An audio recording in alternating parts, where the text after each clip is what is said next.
Film city Noida स्थित मारवा studio में चल रहे 18वें ग्लोबल फिल्म फेस्टिवल में पहले दिन के तीसरे सत्र में क्या फिल्म इंडस्ट्री बाहरी प्रतिभाओं को स्वीकार कर रही है, इस विषय पर चर्चा की गई।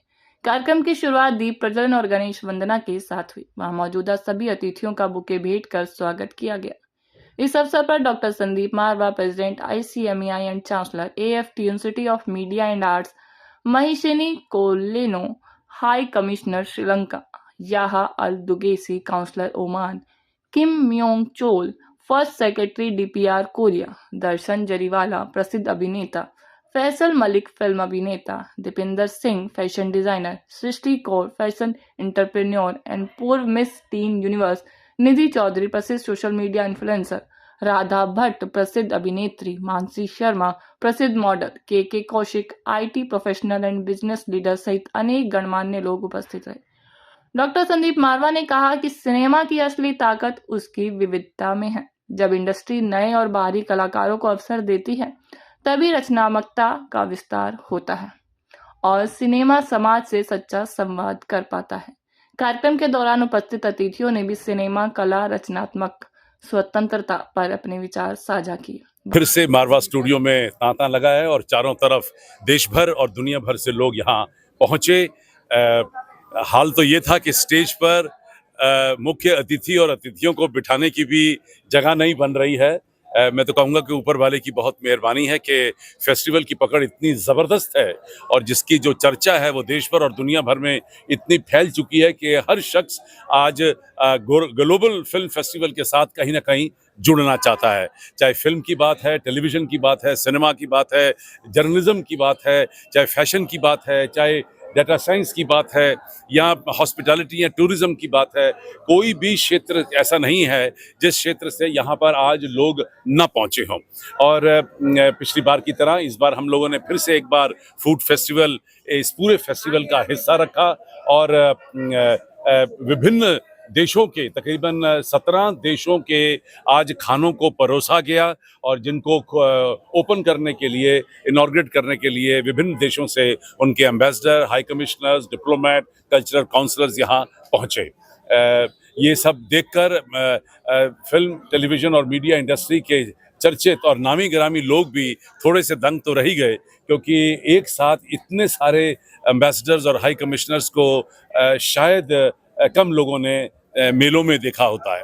और सेशन दूसरा बड़ा ज़बरदस्त रहा जिसके अंदर चर्चा चली और बहुत सारे सवाल पैदा हुए, क्योंकि इतने बड़े चर्चित लोग मंच पर मौजूद थे। स्टूडेंट्स चाहते थे कि उनसे, उनके मुंह से उनकी कहानियां सुनें कि किस तरीके से उन्होंने ज़िंदगी में कामयाबी हासिल की है। और यही एक बड़ा मकसद था आज के इस सेशन का, जिसके अंदर इन तमाम लोगों का जो इंसाइट है, यानी कि जो आप बीती है उसको मंच तक, आम जनता तक और लोगों तक पहुंचाना। और मुझे लगता है कि ये दूसरा सेशन भी आज का बेहतरीन और कामयाब रहा, खूबसूरत रहा और इतने सारे लोगों को एक साथ देखकर मन मुग्ध हुआ है। और ख़ास तौर पे जो फिल्म बफ्स हैं यहाँ पे, जो फिल्म लवर्स हैं, जो फिल्म स्टूडेंट्स हैं और देश भर और दुनिया भर से जो लोग यहाँ पहुंचकर हिंदुस्तानी फिल्म फ्रेटर्निटी के लोगों को जो मिल रहे हैं, उससे आज मारवा स्टूडियो का, AAFT का और सबसे ज़्यादा international chamber of media and entertainment industry का नाम हुआ है। Amazing experience. Unfortunately, because of work, I couldn't spend more time or come earlier.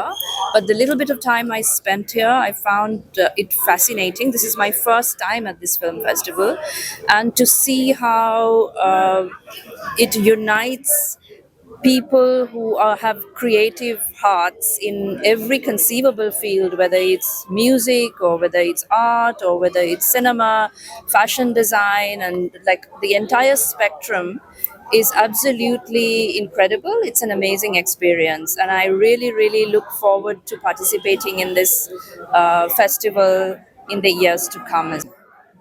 Means दिल बोले भाव, बहुत अच्छा इवेंट था। और जिस तरीके से संदीप मारवा जी बच्चों को इनकरेज कर रहे हैं आर्ट एंड कल्चर के लिए, वो मार्वेलस। ये यस मैम। सर, कल्चर आज के लिए कितना इम्पोर्टेंट है, यूथ के लिए क्या इम्पोर्टेंस रखता है? कल्चर शिष्टाचार, कल्चर ही शिष्टाचार को सिखाता है, डिसिप्लिन को सिखाता है, जो बहुत अर्जेंट है। बीच में कुछ जो कमी आई थी उसे कल्चर ही फिर से उस शिष्टाचार और डिसिप्लिन में बांधने का काम कर रहा है। तो कल्चर जो हमारे एंसेस्टर से आता है, हमारे बड़ों से जो आता है, उसे हमें ऑप्ट करके अपने बच्चों तक पहले रिसेप्टिव बने देन डोनर बने, अपने बच्चों को भी सिखाएं। Because it is only the bonding जो ऊपर की पीढ़ी से हम तक और हमसे बच्चों तक बांधे रखने का एक जरिया है।